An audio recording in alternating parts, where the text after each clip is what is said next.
Draper City Talk is a podcast produced by the municipal government of Draper City, Utah, where we discuss local government services and issues and the community at large.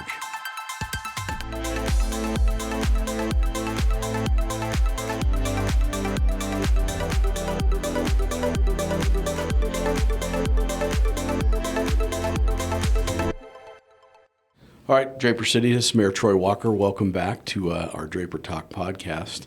I want to thank our communications director, Linda Peterson, for producing our show, and Alex and Asia for actually making it happen today. So thank you both. I have some really cool guests with me today. I have Susan Edwards, who is, tell me your title. I can never. Public Engagement Coordinator for Canyon School District. Public Engagement Coordinator for Canyon School District. And then we have Officer Adam Neff. Adam, tell us a little bit about yourself. I'm a master officer here in Draper. I'm also a school resource officer. Okay. And I appreciate both of you coming because our topic today is going to be school safety. All aspects of school safety that we can sort of control as a city government, and what Canyons is doing to, keep the schools safe and protect our kids. So I appreciate you both coming. Thank you for coming again. Officer Neff, tell us a little bit about how long have you been a police officer? So I've been in law enforcement for 18 and a half years. I started in corrections. I did that for a little over 6 years at the jail. Okay. And then I was hired on with West Valley City, worked in West Valley as a police officer out on the roads, patrol for a little over a year. And then I've been here in Draper for about 11 and a half years now. Oh, awesome. I've been on patrol and school resource officer for several years now. Tell us what master officer means. So master officer is a title. You have to complete several different tasks to be able to work your way up to a master officer, from regular officer to master officer, and it's just under a sergeant. Awesome. So, and then oftentimes you'll be in command maybe on a shift. Correct. If you might be in charge of all the officers on duty that particular shift. That particular day, yeah. If we don't have a sergeant on duty, then the master officer would be in charge. And you're equipped to take command of any situation if you need to. Correct. Yeah. That's awesome. Thank you. School resource officer. Maybe some folks don't know what that is. Explain what a school resource officer is. Yeah. So a school resource officer, an SRO, is an officer that's assigned to a particular school. I'm assigned to Draper Park Middle School, and I'm also over several of the elementary schools as well. And I maintain safety, make sure that the students are safe, the staff is safe, build relationships with them and with the public. So you actually have an office at the schools you're at? Correct, yeah. Where do you spread your time amongst all of our Canyon schools in Draper? Yeah, so my office is at Draper Park Middle School. Okay. I spend most of my time over there, and then I also teach the DARE program to all the elementary schools, so I'm in and out of the elementary schools year-round as well. So you're busy. Yeah. Moving around. That's awesome. Well, thank you. And Susan, tell us a little bit about yourself. How long have you been in public education? 17 years. When Canyons was created, when the cities decided to create Canyons, I came out of being stay-at-home mom and ended up working for Canyon School District to get it off the ground. And 17 years later, here I still am. Saying 17 years, I was involved from the beginning as well, and it doesn't seem like it's been 17 years. Right. It's kind of hard to conceive, and yet sometimes it feels like it's been longer, like we've been here forever. But yeah, 17 years, and in those years, I'd like to think we've risen to be one of, if not the best school district in Utah. You think about the whole school district split, and like I said, I was a council member at the time. Mm-hmm. It was the first school district split in 100 years. Right. In fact, it had never really been done in modern times. So we were the first area to decide to split off, and it was a battle, and it had its moments where it was just nasty. Frankly. An ugly divorce. It was an ugly divorce. That's an excellent way of putting it. And in 17 years from this, I remember being in a meeting. People said, "This is going to fail. This will never work. It's dumb. Don't do it." 17 years later, I think it may be one of the top in the country. I mean, program-wise, education-wise, top students are going everywhere, getting scholarships, military academies, right. Ivy League schools, wherever they apply. I mean, it's amazing. Merit scholars like crazy. Then we go to the athletic programs, and if you aren't paying attention, there's one school that dominates just about every sport. It's amazing. So yeah. Yeah, your very own Draper Corner Yes. Canyon High School. Very good. Yes, Eric Kerr, probably one of the better coaches in the country at getting kids to win. So no, it's an amazing school district. So let's talk a little bit about safety, because school safety is probably one of the topics that everybody thinks about.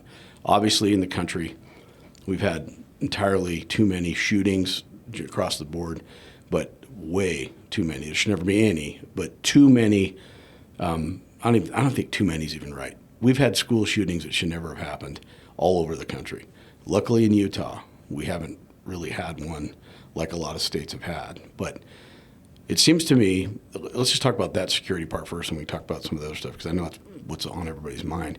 And Officer Neff, you probably are the one to talk a little bit more about this. But when you send your kid to school, they get out of the bus, they get out of your car, they park their own car, they go in that building. Every parent, I was like this. I know Susan, I'm sure you, Officer Neff, we expect our kids are going to go to school, learn, have fun, come home. Nobody thinks my kid might be in a hostage situation or my kid might get shot at school. So let's talk about that. I'm not asking you to reveal security plans or protocols, but is it on as a city, as Draper City PD, is that on our mind? Are we concerned? Absolutely. Yeah, security is our number one focus, especially with our youth, with our kids that we love, that we're sending off to school. And we're trying to mitigate and try to eliminate any threats possible and try to get ahead of the game. And so you'd say a large portion of your duties, at least, are helping our department know what to do. Or I know you train. Tell us a couple bit about the training, because you guys train. Education, just educating our students on safety tactics, on things that they should be doing to eliminate possible threats. For example, talking to your students about social media. Social media is a huge issue with our students right now. We have Roblox, we have TikTok, we have Instagram, we have all sorts of different social media platforms where if your student is on there, that can be dangerous depending on if it's not being monitored by parents. So talk to your students about that. Be very cautious about what's being posted. Yeah, I think the governor said it. We know social media is geared. Whatever you want to read, they'll make sure you get to see it. Mm-hmm. It's hard. It's not an information spot. It's not a place to go get information, because if you click on some goofy theory about whatever, then you're getting that. That's Right. The little bots or whatever they are. Right. Oh yeah. Mayor Walker wants to read about, Cessna 172s with floats, and it's amazing. All of a sudden, I have 18 articles about them. So that's one thing. As far as like training, our officers, our PD, we train actually in the buildings to deal with what we hope is never going to happen. Yeah. But some active shooter in one of our schools. Correct. Yeah, we train inside of our schools, which is fantastic. We let Susan know so that she's aware, so that our when citizens, our community see a bunch of police officers at a school, they don't think something's happened. So yeah, and it's firsthand, it's real life experience right there inside of our schools. We become very familiar with the layout of the schools as a police department, so that if we do have something that does happen, that we're familiar with the layout of that school and we can respond appropriately and as quickly as possible. I had a chance to go down to the shooting range that the DPS runs, Mm-hmm. and one of the simulations was a school shooting. And so in the simulation, I got to play you going through, and it was as realistic probably as you could get it, but just to see how tense it could be and how walking around a corner, it was really fascinating to do. So again, thank you for being willing to do that kind of work. And, Absolutely. I always tell people, there's lots of public servants, but there's only two groups of public servants that run into the danger, and it's police officers and firefighters. And when someone calls for a shooter, most people, what you train people to do is get out, get away, run, hide, defend, right? Run and hide first. But you guys aren't running and hiding, you're coming to the fight. Yeah, thank goodness. Parents that have kids in the school, their first thought is, I want to get in, I got to stop, I got to go get my kid, I got to help my kid. And being a parent who has kids in school, I'm lucky to be in the school to be able to stop a threat as soon as I can if something unfortunately did happen. So part of your duties are assessing with canyons, like working with Susan in the district, to look at checkpoint, weak points where we can make sure the buildings are secure during school hours, that kind of stuff, right? So yeah, securing doors, Susan, what's the district's policy? I mean, obviously, you guys talk about this, the violent potential. I mean, talk a bit about the district's policy. Well, we've talked about it always. School security and keeping kids and our staff safe has always been the number one priority. The state's made it more so in the last handful of years. And so we have upped, if you will, our conversations with our law enforcement and amongst ourselves. We're trying really hard to navigate new state requirements with not much funding provided for it. So it's taken a chunk of the budget, but it's important. The state's taking it very seriously. They are trying to look at other examples nationwide and say, what can we do here in Utah to even increase the safety? And some of those requirements are hard, and all of them are expensive, but they're important in the end to try to keep our students as safe as we can, and to try to foresee what could potentially happen, though it's never happened here in Utah.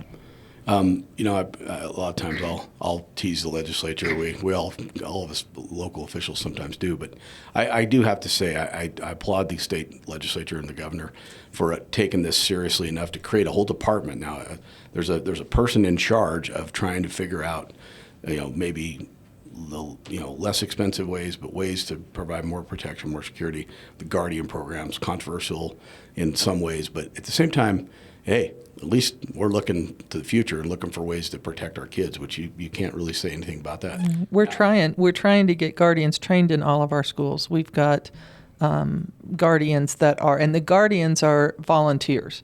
They're school employees that have volunteered to try to run into a fight if need be. We are hoping to find the way in the budget to be able to have post-certified officers to fill those roles instead of volunteers. Because, as you said earlier, Officer Neff is trained and has chosen to be a hero in those situations and to run and try to protect people. Our school employees generally are not trained for that purpose. So if we can come up with the budget and we can come up with the staffing, we hope to be able to come up with a model where we can actually have trained officers fill that role. But for right now, we do have employees volunteering in all of our schools that are being trained by law enforcement to be able to do that as well. If there were a shooting incident in their school, that's singularly what they're trained for, would be to run towards that as well. Yeah, you think about carrying a firearm and being there to, we have pretty liberal firearm carrying laws in Utah. I mean, as long as you're not a felon, you're over 18, you carry a firearm. You don't even need a permit anymore. But, just carrying a firearm it's not that simple. I mean, I'm sure there's plenty of people that carry them that can't shoot them. I know Officer Neff can shoot, so I've seen him do it. And I think that is important to train people. If you're going to have a firearm and your goal with that firearm is to stop a threat, then you better be able to fire the gun in a real secure, safe, and accurate manner. And so I know that in our instance with Guardians, our police department's training them and making sure they're capable of doing it. And also, to your point, seeing in the training if they're not. That's right. If, carrying a gun and being willing, having it for your own protection is different than being willing to run into something. And that's part of the training they're providing, is to say, can you run into it? Are you willing to do that if that happens? But, if your employee's in the hallway and here comes some psycho and they're there and they might stop it right then. I get that logic, and I think it's fantastic I think it's a reality. But yeah, so just folks, so the Guardian program, it's not being taken lightly by our police department or our district. We have them, we're doing it, we're making sure they're trained and capable as best you can. But as Officer Neff will say, it all goes out the window when the adrenaline hits, and it's for real. And even highly trained police officers don't always, it's stressful to. I mean, I've never been in the situation, but I've watched it, and I think it's, but training is what overcomes that. So Susan, you talked about one of the things that you wanted to say about bringing weapons to school, or bringing things that look like weapons. It's a facsimiles. The police have to take every single weapon. It doesn't matter if it's a toy, it doesn't matter if it's an airsoft, we have to take them all seriously. So we're going to respond, we're going to put out the emergency calls if there's a weapon. And a lot of the ones we've seen district-wide in the last 2 or 3 years, the alarms, when we have to really check it out, have ended up being airsoft or facsimiles, either one. Yeah. And that, you don't want your kid, you don't want them to be suspected of having a gun at school and have it not be have it be completely innocent and have it be an airsoft that they were going to play with after school, but they brought it to school, and we have to treat it as a regular threat. Officer Neff, all across the country, there have been multiple times where officers have shot and killed a kid because they thought that was a real gun. And they're justified in those shootings because these airsoft guns, they look just like a regular. I mean, it's hard to tell. You can't tell. And if from your kid a takes distance the away. red tip off and if it's dark. Mm-hmm. So, yeah, I agree. Don't bring any toy weapons to school, no weapons. Even pocket knives. Kids are bringing little small trinkets and little pocket knives where they can flip it. Leave those at home as well. Those aren't allowed at school. Because what you guys get from the district, you'll get a call, we have a kid with a knife.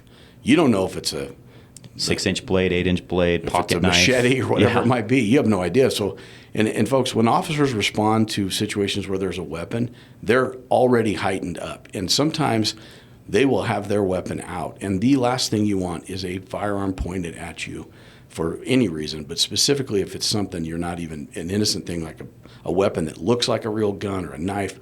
So absolutely. Yeah, once again, talk to your kids about it. If you have airsoft guns, do not bring them to school. Talk to them about that, the importance of keeping those at home, playing those at home, not at school. School's not a place for airsoft guns, it's a place for learning. But and then again, too, I want to just leave it there. But if you're a kid at school and you're a staff member at school and you see what you think's a weapon, don't let it slide. Report it. Report it, even if you know of somebody that's threatened or is mad at somebody and they're making a threat, even if you think it's a false threat, report it or go to Safe UT, and you can always report there anything. If there's suicidal thoughts or if it's a threat that you feel like my friend said he's going to do some harm to somebody, report it at Safe UT, and it gets quickly to the police and to us. We got to look out for each other. Everybody's got to look out for each other. So on that note, so we got the school guardians. Let's talk about some of the other stuff some of the other safety issues we have in our schools and that don't have to do with horrible concept of a shooter. Let's talk about driving, because it seems like that could be the thing we deal with every single day. Right. So driver awareness, who wants to talk about that first? You're all. I can talk about kind of the genesis of where it comes from. So every school has a school community council. That school community council is made up always of, by legal requirement, 2 more parents than staff and faculty. So there's always a majority of parents that sit on that school community council. They are one of the many things they're tasked with is to come up with a school safety plan and with safe walking route plans if they're in elementary and middle schools. So they turn into us, and then we meet with the cities. There's a safe walking route plan.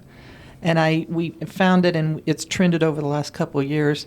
Remember, majority of parents. But as we get these plans and we look at them, there's always things about we'd like a crossing guard here, we'd like a crosswalk there, a street's changed and we need something different. But overall, the number one request from our school community councils is to help parents learn to drive. And it's ironic because it's like, that's y'all, and we can't really, we as a school district or the police have a hard time, they can cite, but they can't necessarily train, right?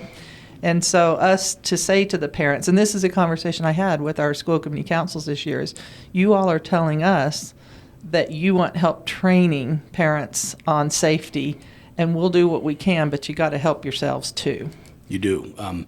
Teaching the adults how to drive. I think there's a really dumb movie called Idiocracy. I don't know if anybody's ever seen it, but the movie, it's not that great of a movie, but the premise is right on point. And the premise is all the dumb people are taking over because all the smart people are gone. The whole world's getting run by the dumb people. And when I look at driving, I think Idiocracy has occurred. Just yesterday, I'm on the freeway and I'm trying to get to a meeting, and there's a car in the fast lane doing about 50, and I get around them, and it's somebody with their phone in their hand, like looking at their phone while they're driving down I-15. Now, I know everybody that's hearing this has seen that Probably some of us have done it. But I'm thinking, if you're going to talk about driving, I think the first thing you could do to make your driving better is put the damn phone down and don't look at it. Talk to it. You got Siri, whatever Google's one is. There's no reason to be holding your phone in your hand while you're driving. None. There's zero reason. And in fact, the data is that holding your phone or using your phone while driving is more dangerous than being 0.15 DUI. It's more, it's a huge distraction. Because drunk drivers are like looking out the window. They may be able to react, but the guy on the phone is not even looking out the window. Yeah. So yeah, I mean, especially school zones. So we provide crossing guards in Draper. They're our employees. When I was a young prosecutor years ago, and I worked for Salt Lake County, when I was prosecuting tickets in school zones, one of the things I came up with, and we did it for a while, was as part of the sentence, the judge would order these guys or ladies to go spend a shift in a crosswalk, not in the crosswalk, but watch what the crossing guards deal with. I thought it was pretty effective. I don't know if it's being done anymore, but it was a pretty good sentence in my opinion. You had to pay your fine, but go see what your neighbor who's a crossing guard is trying to do with your little kids trying to cross, because 20 miles per hour. I mean, I've heard of that. Yeah. So driver awareness. We're talking walking routes for our younger kids. We want them to use the crosswalks. We want them to cross where the crossing guards are, not at their own locations. And I know, Officer Neff, we patrol school zones. Yeah, every day at school I'm there watching those. And it can be frustrating as parents when you're driving your cars. Pay attention to those school zones when those flashing lights are there at 20 miles an hour. Even going slower, paying a lot of attention is crucial to the safety of your child and to everyone's kids. Be patient as well. No one's in too much of a hurry to get somewhere that we can't focus on the safety of all of our kids. So if it takes an extra minute or two, take an extra minute or two. Go slow, be patient, get off your phone, and make sure that our kids get home safe. Yeah, and if you get a ticket in the school zone, don't expect anybody's going to have any sympathy for you.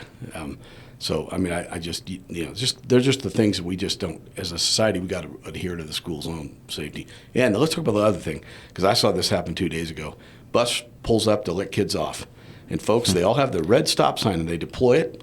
And what's the rule, Officer Neff? Well, if you're behind the bus, you stop, clearly. And if you're on the other side of the road, you also stop, because kids are going to be crossing the road right there. Yeah, you don't pass the bus. It's not an opportunity to go around the bus. It effectively becomes a stop sign wherever it is. If it stops and the stop arm is out, it is a stop sign. And Susan, correct me if I'm wrong, but I believe we have cameras on a lot of these buses as well, that if you do decide to drive around the bus or you fail to stop, we're going to we have your license plate. We're going to follow up on you. We're going to come and contact you.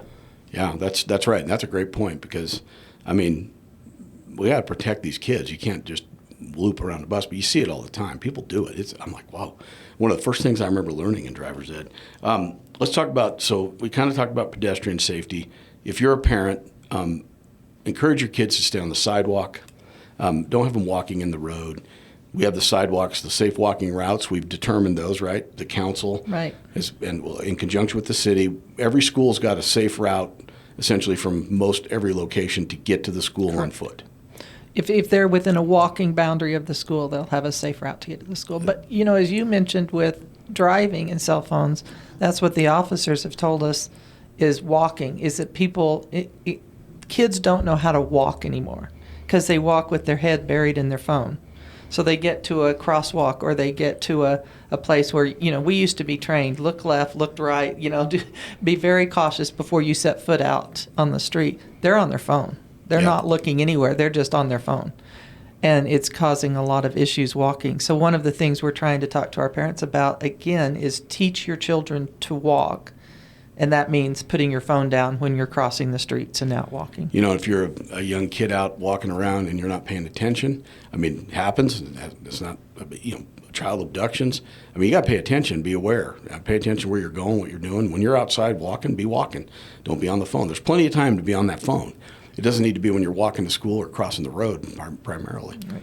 So if we talk about, what's the safe walking route? Like, what's the circle that you're considered to be in the walking distance? So for our elementary students for K-5, it's 1.5 miles, and for middle schools, it's 2 miles. So in a 2-mile circle, everyone that's in the 2 miles will be able to find a safe walking route. And Right. are those available if you're new, you moved to town, you want to know where they are? How does someone get the safe walking It's route? kind of interesting. The state was very creative and redid the safe walking routes. You can Google safe walking routes, and you can put your address in and see what your route is. However, once they put the effort in to redo it, that site hasn't worked in 4 years.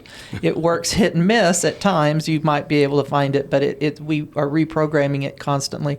So we chose last year to put it up on all of the schools. It's static. You can't put your address in, but the safe route for every school is on the school's website so that you can look up, okay, I live here. This is where my kids should walk. Okay, so parents, if that's what you want to know what the safe route is, go look at it and make sure your kids are using it. It's the best we can do to guarantee they're at least not in the road and they're going to cross it. Guarded crossings, which are important. I mean, one of my longtime friends and neighbors, Rosemary Thomas, is a crossing guard, and Rosemary's a little lady, and she's fierce. And if you try to go through her school zone, I mean, you might find this little lady pretty upset at you. But she's told me a lot of times that it's amazing how people are just not paying attention even when she's in the crosswalk, Right. with her sign. There, it's like, flashing or whatever it is.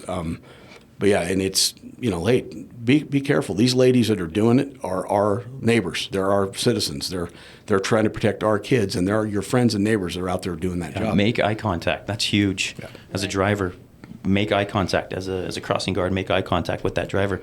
If you don't see them make contact, they could be on their phone and not paying attention when you're walking out there. So stop the kids from crossing the road, assuming that car is not going to stop. But once you make that eye contact, then most of the time that I've noticed, they'll stop. And same for the walkers, right? For the kids. Before you set foot out in that crosswalk, make eye contact with the car coming up. Make sure they notice you're there. Yeah. So- My dad used to always say when he was teaching me to fly, there's nobody responsible for how you're doing it than you. You're it. You're the one that's the most responsible for how, if you're going to fly an airplane, you're the guy in charge of landing it. Mm-hmm. Nobody's going to help you. You can't think about life like, I'll have someone there to bail me out. Same thing. We're in charge of our own personal safety. The greatest thing you can do for your own personal safety is, one, I think, is be aware. Pay attention. Don't be buried in the phone. Look around. Look what's going on. Pay attention. Let's talk a little bit about the next thing that is on everybody's mind. And as a mayor and as council members, we get these complaints almost ad nauseum. They just don't stop. And it's the scooters and the e-bikes and the e-scooters and all these things. Now, I want to be clear. I'm a proponent of e-bikes. I own 2 of them. I ride my e-bike a lot. My e-bike, though, is a mountain bike. It doesn't have a throttle. It's completely, the extra assistance is generated by actually pedaling the bike. Self-propelled, yeah. Yeah, that's a Class 3 e-bike. My e-bike governs itself at 20 miles per hour, so as it approaches 20, the motor starts to phase out. Those e-bikes are legal and allowed. They're just like a bicycle. Well, let's talk about these other things that are out there. And we have these scooters. I don't know what they call them. They call them fat tire scooters. Fat tire scooters. Yeah. And now I see these throttle bikes that they've put a chain and pedals on to try and make them look like an e-bike when they're just, they're all throttle bikes. So talk a little bit, Officer Neff, about what are the policies? What are the policies? I mean, when can you ride these? Where you can ride a normal e-bike that's a true e-bike anywhere. Yeah, just like a normal bicycle. Okay. If it's a true e-bike, okay. Go ahead and ride it like a normal bicycle. Now, the electric motorcycles, the Surons, those types of things, those are not allowed on our roads. At all? At all. Those are allowed on private property, and you have to have a driver's license to be able to drive that, just like you would a normal motorcycle. Now, those fat tire scooters, that's where it gets really dicey right now, and kind of confusing in regards to law. So I would recommend parents to go on the internet, look up Utah code in regards to those particular scooters, because there are Class 1, Class 2, and Class 3, like you mentioned, Mayor. And if they are a certain class, you have to be a certain age to be able to ride those. Helmets are required. They aren't allowed on the sidewalk, depending on how fast they're going. They have to be supervised by an adult if you're under the age of 15. There's a lot of information in regards to those, and every city can create their own ordinance as well in regards to what they choose to regulate about that as well. And I can tell you, we're working on an ordinance, and it's not the council sitting around going, "We hate scooters. We hate." It's the citizen safety. complaints about the scooters. It's constant. I mean, Councilwoman Lowry gets them all the time. I mean, they're like, "Hey, what?" Because these scooters, some of the Suron is as fast as a they'll go 40 miles an hour. Yeah, I know one. I know they'll go 100 if you have it geared right. I mean, they're like a true motorcycle. And I remember during COVID, I like to mountain bike, and I'm up in the canyon. There's more people in the canyon on bikes in the history during COVID, and I was amazed how many people didn't wear helmets. I was like, I was coming down Rush, and there were people without wearing helmets. And I used to think, at first I started trying to interject, saying, "Hey, you might want to wear a helmet." And then I thought, hey, it's more for Social Security for me. I'm not telling another person. If you're that dumb and you're going to go ride a mountain bike without a helmet. Yeah, I can't tell you how many accidents we've been on as police officers out in the mountain with people that weren't wearing helmets. And even that did have helmets, that still caused serious injury when they wreck. So, yeah, wearing a helmet is crucial. And I think these kids, if you're going to ride one of those scooters to school and you're properly the legal age and everything, they ought to have helmets on. Because you see these little girls, you'll see 4 or 5 little girls on one of those scooters at a time. None of them have helmets on. They're doing 20 plus. Which is also illegal. Yes. But they do it. And so I'm like, if parents, put a bike helmet on. They're not hard. They're not hard to put on. You think, oh, I'm just going to ride around the neighborhood. But if you fall off your bike, even static, I don't know how many people want to fall over and hit their head on the ground just at not moving, I think it's important, Mayor, as well, that we let our citizens know that as law enforcement and police officers and as regular citizens, I don't think we're out to get any particular individuals who are riding these scooters. These scooters, I mean, I would ride one of these scooters. They look like they'd be a fun thing to ride.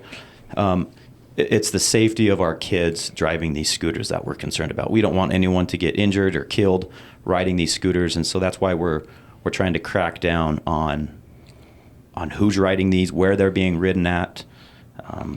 We want to make sure our kids are being safe. And our enforcement, just so the public knows, all of our traffic enforcement is driven by citizen complaint primarily. I mean, people say, oh, your officers have a quota. No, they don't. But you know what they have? A lot of people complaining, and so they're out writing tickets because people are saying people are driving too fast. It's true. People are blowing school zones. It's true.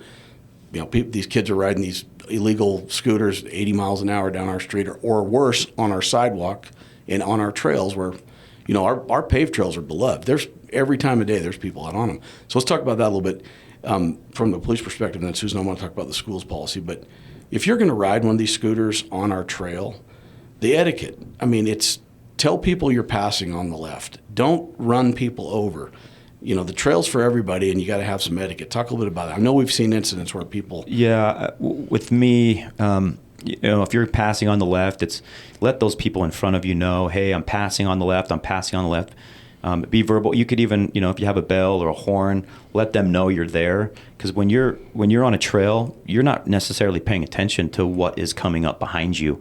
And with those scooters and bikes, those go quick, those go fast. Yeah. And so I would recommend that you slow down. You advise the person ahead of you that you're there. Let them know, because a lot of frustration comes on those trails with individuals that aren't there, or that they don't hear them coming from behind. Well, they're quiet. And they're very quiet, yeah. And they fly past them on the left or the right or right next to them, which would cause anyone to be a little frustrated. Yeah. At least on a bike, you can hear me breathing.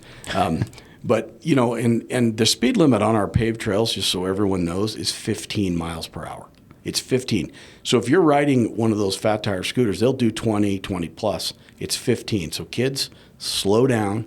Susan, what's the policy? And adults. Yes. What's the policy at school? What can kids ride to school? We go, because this is pretty new to all of our municipalities, we basically say whatever you need to obey, whatever rules the municipality has. Draper has been working on this for a while. It's just really spreading through our other East Bench areas. Sandy and up in Cottonwood Heights are starting now to make policy. And so we are just basically we respect whatever the city policy is, and we'll ask for that to be enforced with our parents in our schools. Yeah, and here's a little factoid for everyone about the law. You're presumed to know the law. So saying I didn't know, it sounds kind of like a defense, but it isn't. So, if you're buying one of these vehicles for your kid, and honestly, it's sort of an East Side problem in many ways because these vehicles are expensive. And so you see, there's a lot of cities that have maybe lower socioeconomic that aren't dealing with these fat tire scooters because they can't afford them. So it's sort of a Draper, East Side, Mill Creek, Cottonwood Heights because parents can afford to buy these things for their kids and they're expensive. So, but if you're going to have one, you got to know the law because we are absolutely going to enforce the law, the state code, and as we write our city ordinance, we're going to enforce those. And again, it's because we are getting complaints on the continuum of what are you going to do about this, and so and we don't want our students to get hurt on them. If we obey the law, then the chances are very slim that they're going to get injured. So we want to make sure that they're obeying it, they're understanding what it is so that we can keep them safe. The common thread for almost everything we've talked about, almost none of the population would hurt a child. If they had a choice, right? They wouldn't hurt a child. But all the things that we do just incidentally, we're on our phone as we're driving. We're walking and we're not teaching the kids how to walk safely. We're getting scooters and ignoring helmets or ignoring something. Or speed limits. Or speed limits. Almost all of it comes back to remember that they're our children. They may be your children in some cases, and they're also our community children, and we want to keep them safe. And this is all of the things we talked about today are every bit as important as watching for unsafe individuals that might want to harm a child. All of these things are day-to-day things we can each and every one do. So I think maybe in closing, we're just, let's remind everyone, we have a school safety plan in every school. We have a security plan in every school. That security plan is designed for all types of threats, even the most dangerous and the worst one we hope never, ever happens. I'm not supposed to knock, but I'm knocking on that wood, that we never have it, but we have a plan. But a plan doesn't mean that something can't happen, and we all got to be aware. We all got to pay attention. If your student is on a social media site, I think this might be or if you got to watch what your kids are watching, because whatever they're watching, someone's feeding it to them, and it may not be what you want them to have. And so I think probably one of the best things you could do is know what sites your kids are on from that perspective. Yeah, I think our parents here in Draper do a phenomenal job educating and talking to their kids about safety. But to reiterate, watch their social media, pay attention to what's being posted, educate and talk to them about school safety, about school walking routes, about riding on those fat tire scooters, just regular scooters, your bikes, whatever it may be. Talk to them about that, educate them. We want to keep your kids safe. Gaming sites, Discord, things like that, be watching those. They're any place they can communicate, because kids are still young and innocent. They believe that whoever they're talking to really is a 13-year-old girl, not some creepy old guy that's stalking a kid. So just make sure who they're talking to and where they can be talking to people. And Officer Neff, in our schools, if a child feels threatened, if they feel like they're getting abused, or they need someone to talk to about something that's happening to them, where do they go? Can they come to you? Absolutely. Yeah, come to me, talk with the principal, assistant principal, a counselor, whoever you trust within that school. Come and talk. If a kid comes with a problem like that, we're going to do everything we can to get them whatever help, protection, prosecution, whatever it needs to be. Kids, you don't need to be in fear. We're here to provide you with help. The school cares. The school's got counselors. The school's got every resource to help. And Canyons does. At the Apex Awards a couple nights ago, I was amazed at you think about Corner Canyon, it excels. Draper Park, Brighton High School, Alta High, Jordan, they're excellent. Hillcrest, excellent schools. They excel. We have a whole lot of alternate schools, kids with disabilities, people with that are hard to educate. And man, we do a good job with that. We have a lot of resources. Almost any need you have, a family has, a child has, we have the resources to help. Yeah, your kid's not just getting a scholarship maybe to Harvard out of one of our great schools. You might have a disabled kid who has a special education plan or whatever, and we're doing that too well. Or we have 2,200 homeless kids in Canyons at any given time.